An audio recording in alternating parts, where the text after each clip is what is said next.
선지자 시대에도 역시 전쟁은 계속되었습니다. 구약의 전쟁은 심각하죠. 그래서 아람과 이스라엘 사이에 끊임없는 분쟁이 있었어요. 그런데 아람 왕은 우리가 묵상하는 6장에 보면 상당한 정보력을 가지고 있어요. 소위 요즘 말로 하면 스파이들이 많았던 것 같아요. 정보력이 대단한 것이죠. 거기다 게릴라 부대를 동원하고 있어요. 이스라엘의 군사적 약점을 잘 알고 요소요소에 그들이 게릴라전을 펼치는 것이죠. 8절을 제가 한번 읽어보겠습니다. 6장 8절인데요. 그때 아람 왕이 이스라엘과 더불어 싸우며 그의 신복들과 의논하여 이르기를 우리가 아무데 진을 치리라 하였더니, 그리고 그들은 신복들과 의논하여 이르기를 우리가 아무데 진을 치리라, 이렇게 비밀리에 어떤 작전 계획을 세웁니다. 이스라엘의 적진에 들어가서 뭔가 게릴라 작전을 펼치며 공격하는 것이죠. 그런데 그들이 번번이 실패하죠. 10절을 제가 읽겠습니다. 10절, 오늘 본문이 아닙니다만 제가 읽겠습니다.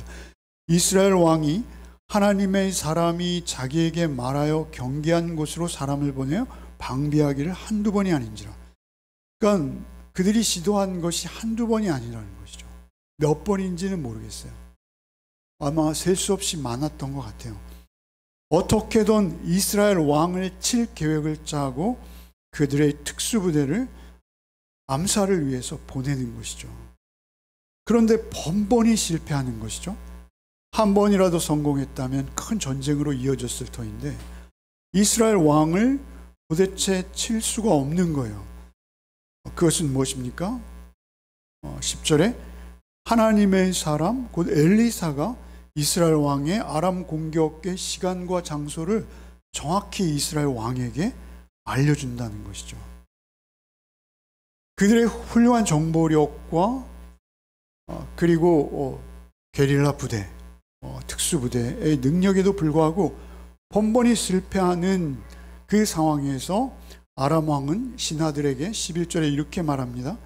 이러므로 아람 왕의 마음이 불안하여 그 신복들을 불러 이르되 우리 중에 누가 이스라엘 왕과 내통하는 것을 내게 말하지 아니하느냐 하니. 읽기도 좀 어려워요. 이 의미 무엇이냐면 표준세 번역 이렇게 말해요. 우리 가운데 이스라엘 왕과 내통하는 자가 없고서야 어찌 이런 일이 있을 수 있겠냐. 시도할 때마다 어떻게 실패할 수 있겠어 라고 말하고 있는 것이죠. 그런데 과연 아람의 정보력은 놀랍습니다. 그들이 그 이유를 정확히 알고 있어요. 어떤 연고로 그들이 알았는지는 모르겠으나 12절에 그들의 신하들이 이렇게 대답해요. 그의 신복 중에 한 사람이 이르되 우리 주 왕이여 아니로소이다. 오직 이스라엘 선지자 엘리사가 왕이 침실에서 하신 말씀을 이스라엘 왕에게 고하나이다. 침실에서 한 말도 알고 있다는 거예요. 하물며 침실에서 한 말을 알 수 있다면 그들이 회의장에 모여서 작전 전략을 짜고 회의를 하고 하면 그건 당연히 알 수밖에 없는 것이죠. 그렇게 그들의 말뿐이 아니라 그들의 마음의 생각까지도 다 읽을 수 있는 능력이 있는 한 선지자로 인해서 이 모든 일들이 일어나고 있나이다 라고 왕에게 보고하는 것이죠. 그들이 정탐하는 실력은 정말 정확하고 신속합니다. 그래서 그들은 엘리사를 놔두고는 전쟁을 할 수가 없다라고 판단해서 엘리사를 잡으러 아주 중무장한 특공대를 보냅니다. 엘리사가 도단에 있는 걸 정확히 알았어요. 그리고 그 도단성을 아주 물샐 틈 없이 완벽하게 포위해 버리는 것이죠. 그것도 밤에 몰래 했다라는 것이죠. 엘리사가 워낙 민감한 것을 알기에 밤에 몰래 한 거예요. 밤에 그렇게 완벽한 포위를 했죠. 그들이 놓치고 있는 것은 무엇입니까? 엘리사의 능력이 어디로부터 왔는가를 놓치고 있는 거예요. 엘리사의 능력을 그들은 전혀 알 길도 없는 거예요. 그들의 정보력이 아무리 뛰어나도 이것은 그냥 정보력과는 비교할 수 없는 또 다른 정보력인 것이죠. 알 길이 없는 것입니다. 하나님의 능력은 생각지도 못하는 그들이 밤에 가면 모를 것이다 라고 여기고 사마리아 성을 둘러싼 것이죠. 단숨에 들어간 것입니다. 과연 이스라엘은 풍전등화와 같은 것이죠. 엘리야만이 아니라 엘리사도 이스라엘의 병거와 마병이에요.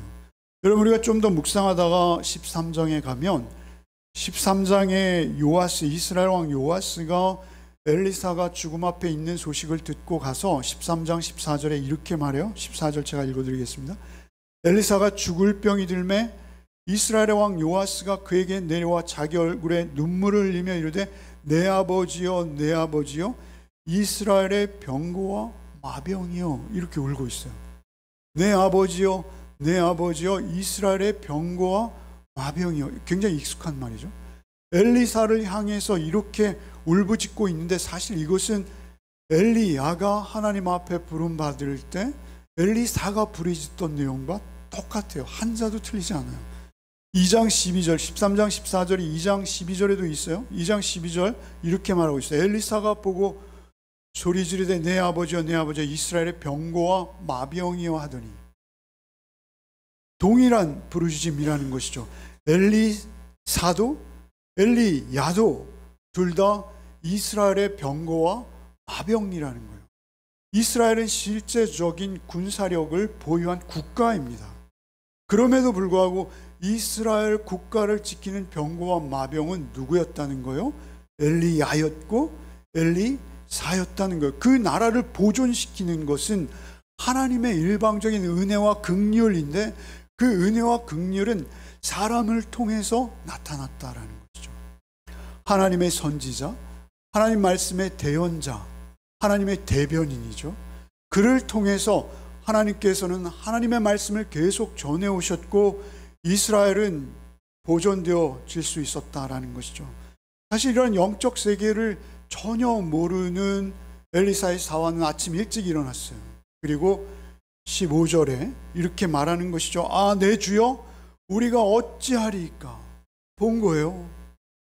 도단성을 둘러싼 그 막강한 아람의 군사력, 그리고 물샐 틈 없이 병거와 마병으로 둘러싸여 있었어요. 그러자 엘리사는 즉시 말하죠. 두려워 말라. 이미 엘리사는 하나님의 불말과 불병거들을 보고 있는 것이죠. 그 사환을 긍휼히 여기는 엘리사는 하나님 앞에 기도합니다. 기도해요. 기도하자 그의 영적인 안목이 열리는 것이, 영적 눈이 띄는 것입니다. 그래서 그도 역시 엘리사가 보았던 그 도단성 전체를 감싸고 있는 불말과 불병거를 보았다. 특별히 엘리사 옆에까지 가득 차 있는 불말과 불병거를 보았다라는 것이죠. 그렇게 그가 영적인 눈이 열리고 있을 때 아람의 군대는 이제 엘리사를 잡으려 들어오기 시작합니다. 그러자 엘리사는 어떻게 대처합니까? 기도합니다. 기도합니다. 첫 번째 기도는 시종의 눈을 뜨게 하는 기도였다면 두 번째 기도는 뭐예요? 아람 군대의 눈을 멀게 하는 기도인 것이죠. 사실은 많은 주석가들은 그 중에는 이것은 완전히 눈을 먼 것은 아니다, 이렇게 주석하기도 해요. 왜냐하면 그들이 도단성에서부터 사마리아 성까지 가는데 19km라고 합니다. 19km. 그것도 굉장히 험한 산길입니다. 바람이 많고요. 급경사가 많습니다. 그래서 눈을 감은 채 갈 수 없는 길이래요. 그리고 그 히브리 단어 자체가 눈멈이라는 뜻도 있으나 혼란스러워진다, 뭐 이런 의미도 있다라는 것이죠. 그들이 결국 그렇게 엘리사에게 이끌려서 사마리아 성 안에 갇힌 꼴이 되는 것이죠. 사마리아 성은 이스라엘의 수도입니다. 굉장히 도단에 비하면 크고 넓은 성이죠. 그 성의 한복판에 가두어진 것이죠.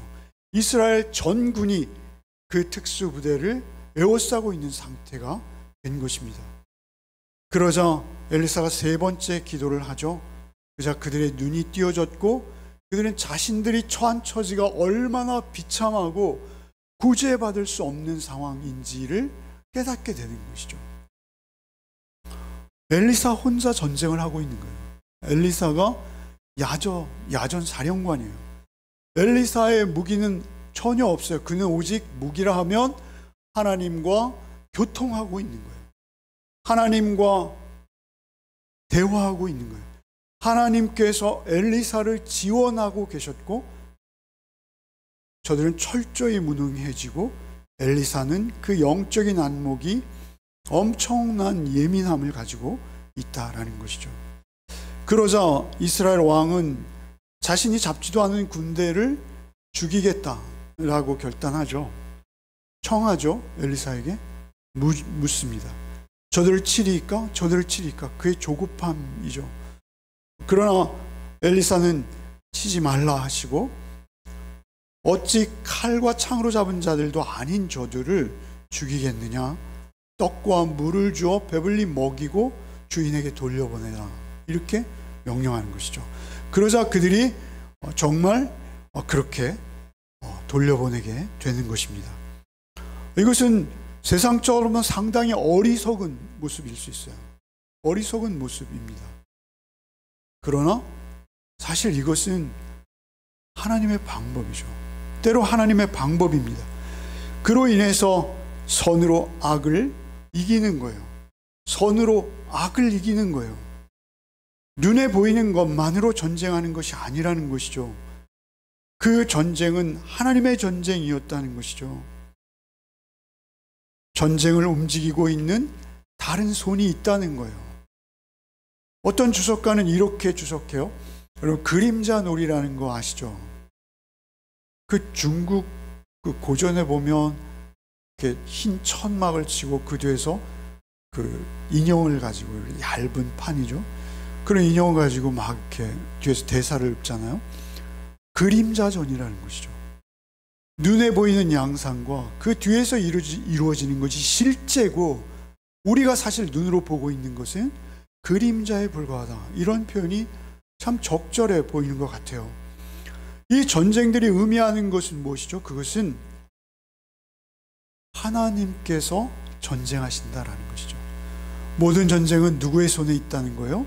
하나님의 손에 있다는 것입니다. 사실 열왕기서 전체의 흐름은 무엇이냐면요, 오늘 우리가 나누고 있는 이 말씀이에요. 이 말씀의 반복입니다. 사실 이스라엘의 역사 자체가 이 말씀의 반복이라 해도 과언이 아닙니다.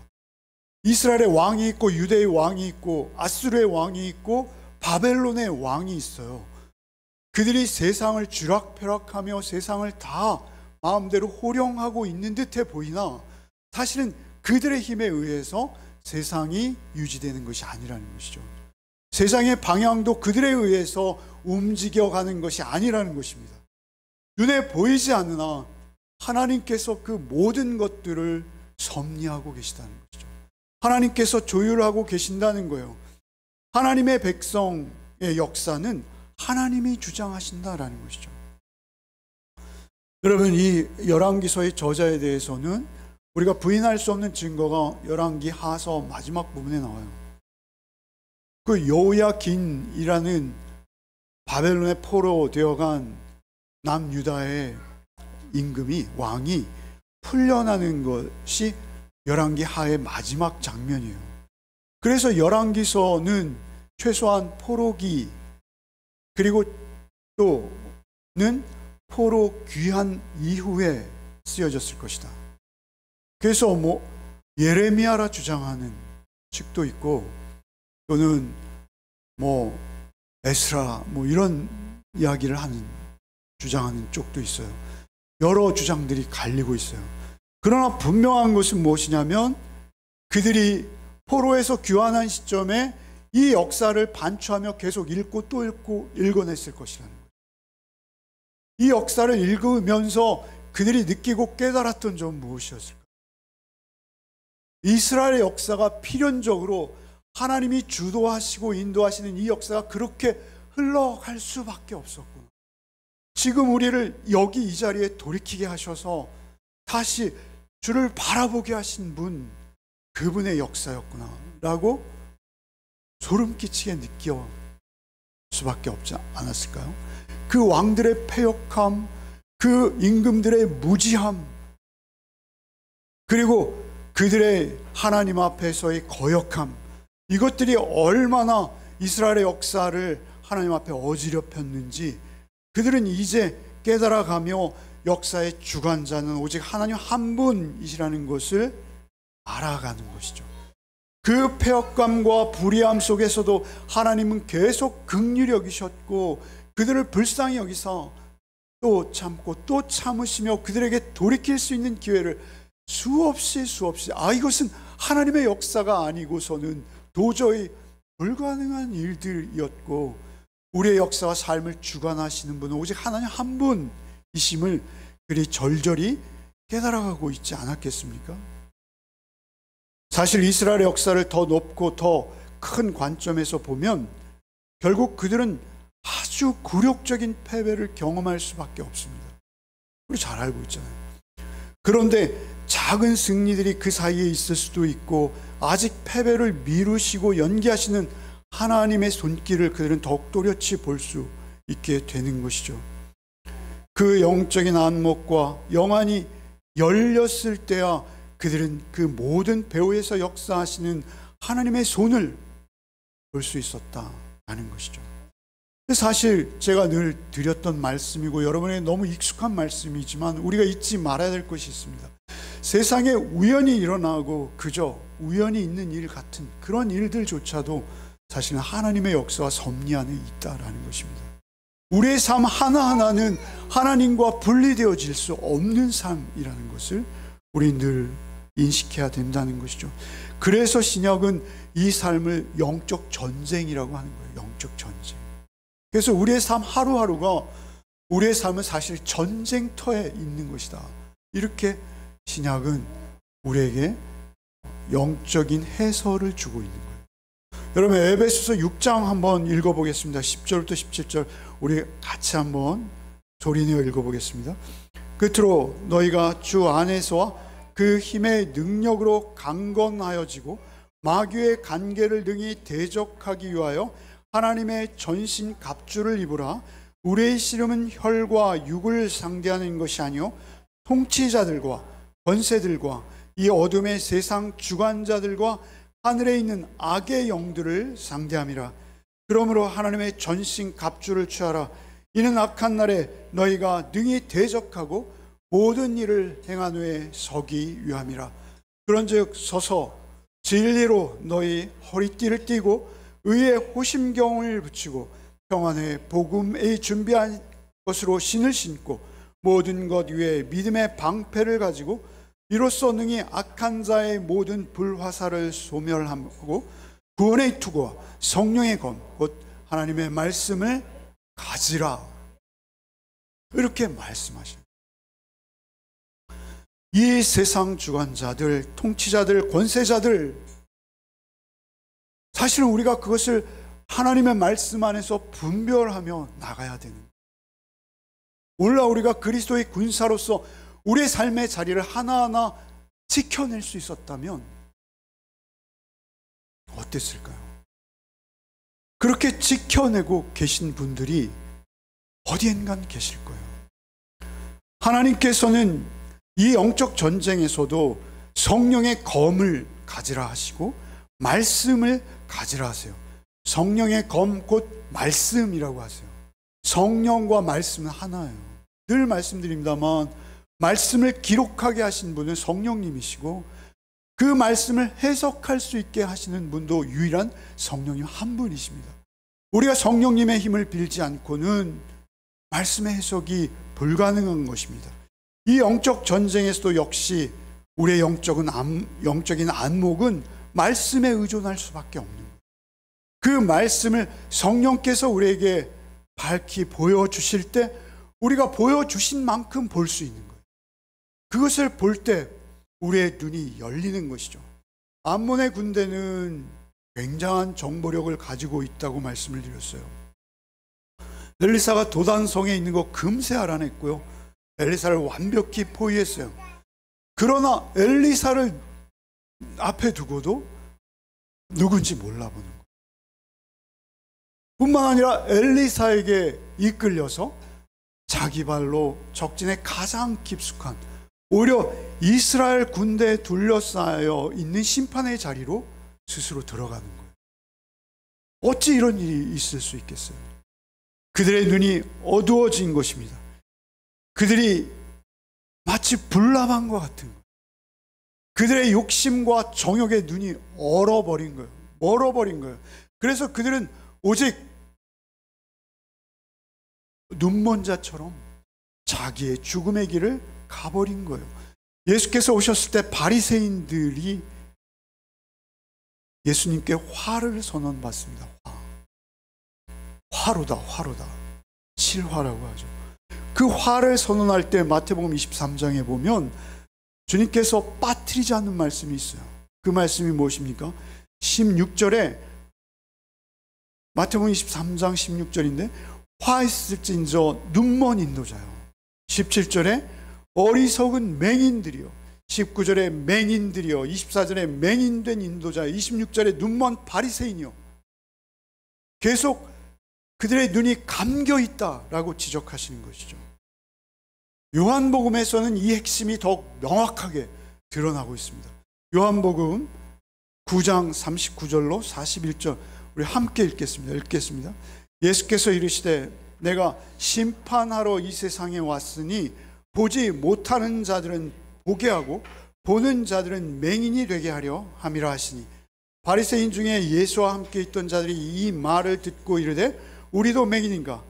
예수께서 이르시되 너희가 맹인이 되었더라면 죄가 없으려니와 본다고 하니 너희 죄가 그대로 있느니라. 바리새인들이 영적 소경이 된 이유는 무엇입니까? 자기를 볼 수 없는. 요즘 우리가 묵상한 말씀 중에 나만 장군이 있죠. 그리고 4명의 문둥이가 있죠. 나만 장군도 문둥병이었습니다. 4명의 나병 환자, 문둥병은 무엇입니까? 통점을 잃어버리는 거예요. 자기의 몸을 해하는 칼이 자기의 몸을 베어도 아프지 않은 거예요. 여러분, 이런 상태는 무엇이죠? 맹인된 상태를 우리는 문둥병으로 성경은 말하는 거예요.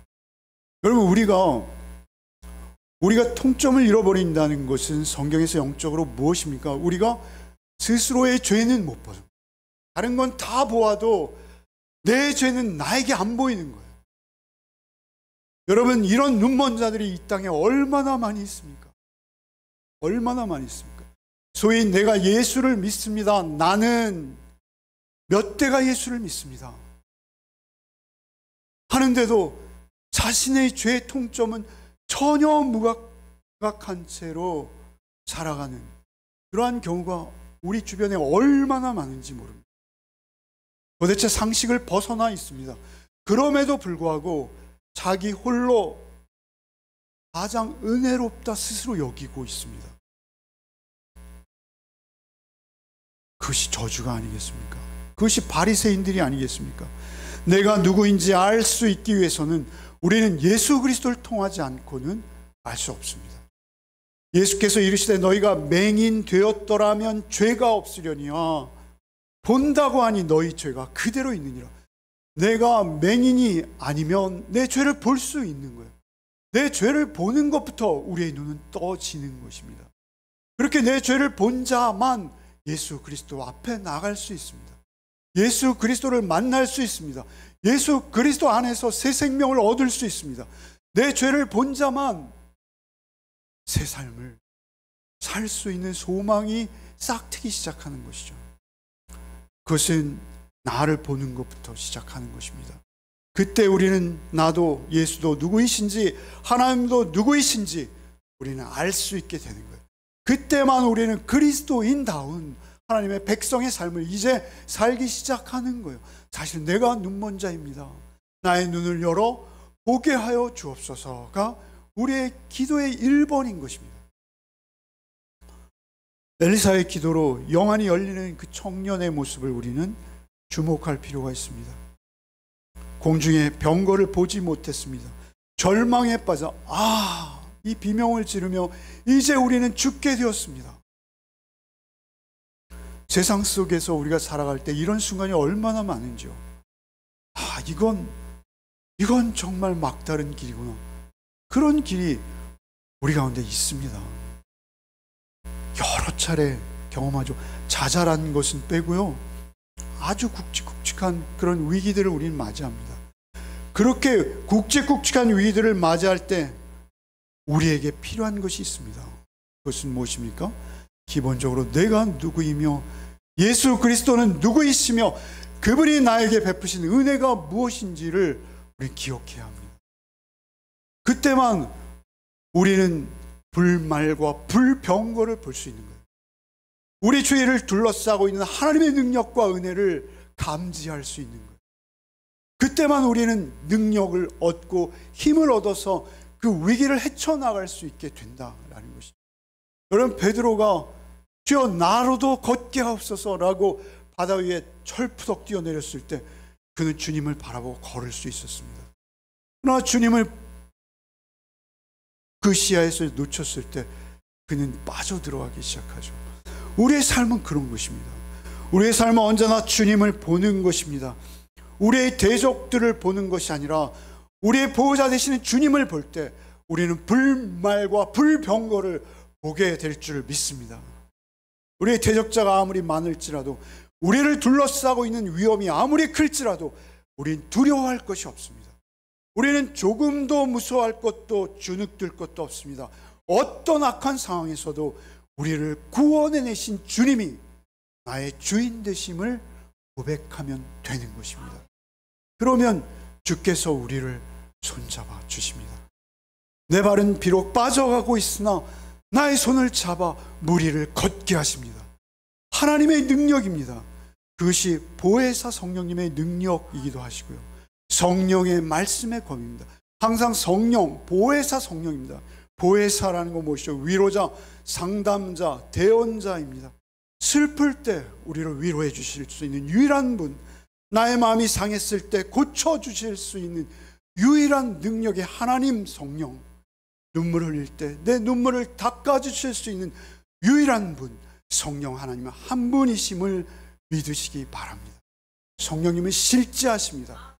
우리 마음 가운데, 우리 심령 가운데, 우리 중심에 항상 거하여 공고하십니다.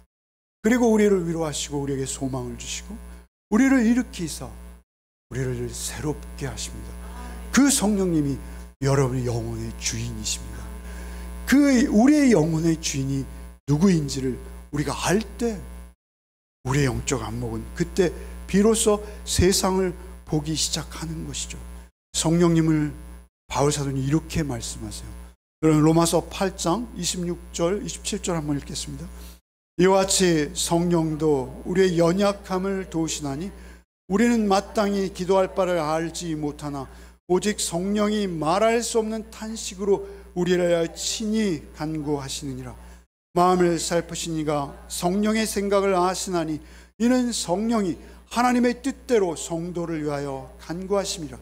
우리가 알거니와 하나님을 사랑하는 자 곧 그의 뜻대로 부르심을 입은 자들에게는 모든 것이 합력하여 선을 이루느니라. 아멘. 믿으십니까? 아멘. 성령님이십니다. 성령님이 우리의 연약함을 도우시는데요, 저는 참 놀라운 게 우리가 빌 바를 알지 못해요. 무엇을 기도해야 할지조차 모르는 무지한 우리를 성령께서 찾아오십니다.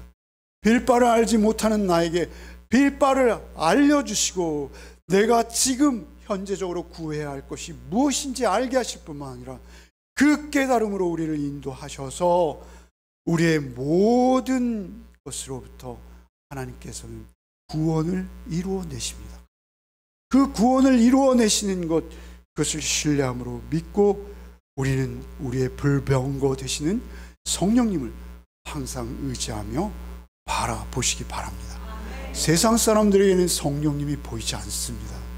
그러나 우리의 영적인 안목을 열어주신 주님이 우리 안에 계시면 나를 구속하시고 나의 죄를 보게 하시고 깨닫게 하시고 늘 의롭다 하시고 새롭게 하셔서 우리를 다시 일으키시는 성령님의 능력을 우리는 볼 수 있고 경험할 수 있다는 것을 잊지 맙시다. 사람들은 세계의 종말이 가까웠다라고 많이들 이야기하더라고요. 요즘 유튜브에 보면 우리 세대가 끝나기 전에 지구가 끝날 것 같이 이야기하는 많은 유튜버들이 있어요. 정말 너무나 그럴듯해요. 너무나 솔깃해요. 여러분, 주님 안에서 우리는 그런데요, 한 가지 기억해야 될 것이 있습니다. 우리 주님 안에서 우리는 눈을 뜬 자들입니다. 눈을 떴다는 건 무엇입니까? 우리를 죄로부터 구원해 내실 뿐만 아니라 주님을 나의 주인 삼아 살아가게 하셨다는 거예요. 그래서 주님이 내 안에 역사하고 계시기 때문에 주님께 항상 여쭙고 주님의 말씀을 따라 순종의 삶을 살아 나갈 때 우리는 부활의 생명의 눈이 떠지는 것입니다. 그래서 그 부활의 생명이 우리에게 너무 소중하고 우리에게 그 부활의 생명이 있습니다. 그래서 우리의 영적 눈을 떴다라는 것은 무엇입니까? 하나님의 나라를 보는 것입니다. 천국을 보는 것뿐만 아니라 이곳에서 그 나라를 살아내는 것입니다. 하나님의 말씀을 따라 우리가 그렇게 살아갈 때 엘리사가 그 사환에게 했던 말 우리에게도 똑같이 들려오는 것이죠. 두려워하지 말라. 우리와 함께한 자가 저희와 함께한 자보다 많으니라. 여기서 많다는 것은 수적인 우세함도 있으나 능력의 우세함도 있는 거예요. 여러분, 우리와 함께한 자는 하나님이십니다. 내 안에 거하신 분은 주님이십니다. 그 주님을 믿고 신뢰하며 진리의 말씀을 따라서 좌우를 분별하며 진리의 길을 따라서 생명의 길을 걷는 저와 여러분, 우리 모두가 되시기를 바랍니다. 눈뜬 자로 살아가는 것, 이거보다 큰 축복은 우리에게 없는 줄 믿습니다. 주님, 우리의 눈을 열어주신 주님, 더욱 뚜렷이 볼 수 있도록 또한 은혜를 베풀어 주옵소서. 성령님 오직 한 분 주님만을 바라보는 은혜가 우리에게 있게 하여 주옵소서. 우리에게 많은 고난과 유혹과 시험이 있을 터이나 또한 우리를 둘러 지켜주시는 불말과 불병거를 보게 하여 주옵소서. 하나님만 바라고 하나님만 의지하며 하루하루 우리의 삶 속에서 말씀의 빛 되심을 인정하며 그 말씀이 인도하는 대로 치우치지 아니하고 성령의 인도를 따라 살아가는 우리 모든 열매 가족 되게 하여 주옵소서. 예수 그리스도 이름 받들어 간절히 기도하옵나이다. 아멘.